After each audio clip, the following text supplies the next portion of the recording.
बिस्मिल्लाहिर्रहमानिर्रहीम। Enhanced external counter pulsation ECP एक हमारे मुल्क में नया कॉन्सेप्ट है, तो इसीलिए मल्टीपल क्वेश्चंस लोगों के होते हैं। तो हमारी कोशिश होती है कि हम छोटे छोटे क्लिप्स के अंदर लोगों को सिंपल लैंग्वेज के अंदर उनके जवाब दे सकें या बता सकें।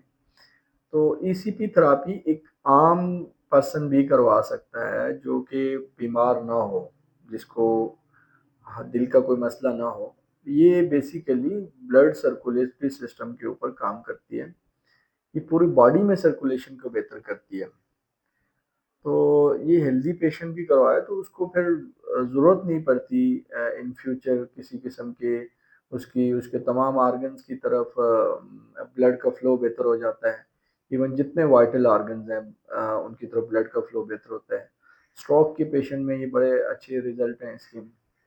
और इसी तरह किडनी के जो पेशेंट्स होते हैं, क्रॉनिक डिजीज जिनको होती है, तो बेहतर होती है। एक तो ये है कि सर्कुलेशन के साथ साथ ECP के साथ साथ आप अपनी डाइट के तौर पे भी डिटॉक्स करें, और एक IV डिटॉक्स हम करते हैं, फिर ओरल डिटॉक्स होता है।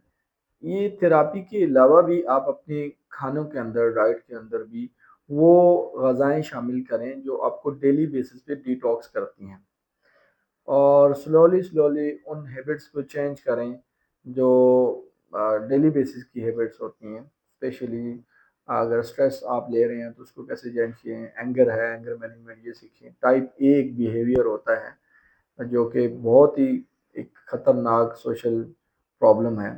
उसके अंदर मोस्टली जो लोग इस तरह के होते हैं उनके अंदर ब्लॉकेज के चांसेस ज़्यादा होते हैं।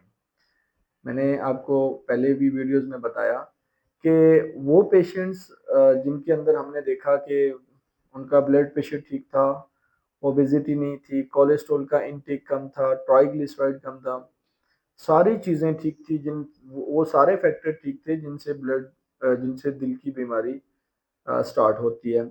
लेकिन उनमें कॉमन बात ये थी कि उनको फिर भी हमने देखा कि उनकी ट्रिपल वेसल डिजीज़ थी, उनको शुगर भी हो गया। तो ये इसीलिए होता है कि उनका जो लाइफ़स्टाइल है वो बैड होता है।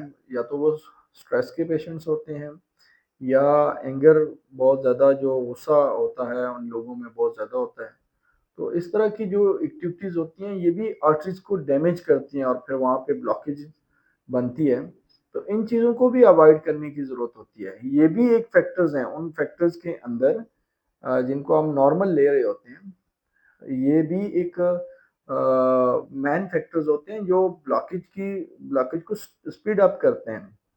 ठीक है? और बेसिक जो चीज़ें हैं उनसे जो ब्लॉकेज बनती है वो तो है ही है, लेकिन इन चीज़ों को भी कंट्रोल करने की ज़रूरत होती है।